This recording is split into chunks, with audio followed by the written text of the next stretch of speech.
Well, during all the rallies and demonstrations held to keep General Motors in Lordstown, one person always on the front lines was Dan Morgan. As shop chairman of United Auto Workers Local 1112, Morgan repeatedly said he would go down with the ship.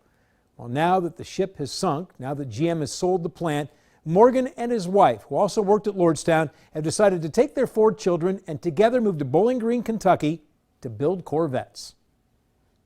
January 2019, 2 months after General Motors announced it was closing the Lordstown plant, U.S. Senator Sherrod Brown held a discussion at the UAW Local 1112 Union Hall, and shop chairman Dan Morgan was there. I think General Motors does the right thing and rewards this workforce for the things that we've done over the last 3 to 5 years to make them profitable. Morgan was a key union official in the effort to keep GM in Lordstown.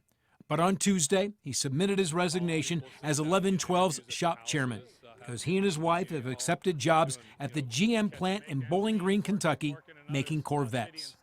In his resignation letter, Morgan wrote, "I stayed and fought as long as I could and became a thorn in their side until I turned the lights off in my office and swiped my badge for the last time at the Lordstown complex." UAW! UAW!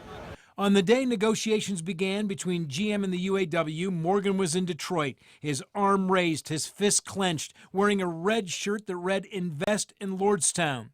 When he returned home, he expected results. I'm confident in our leadership that they will fight as hard as they possibly can. But in his resignation letter, Morgan wrote, "There was nothing more that could have been done to secure our future. I now think that the fate of Lordstown was decided before negotiations."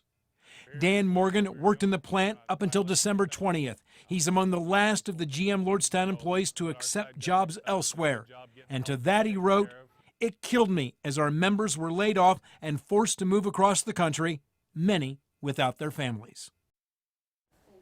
As has been the case for the majority of former Lordstown employees, GM has given them little time to make a decision. Dan Morgan starts in Bowling Green on Tuesday. We have Morgan's entire resignation letter as part of this story at WKBN.com and on the WKBN mobile app.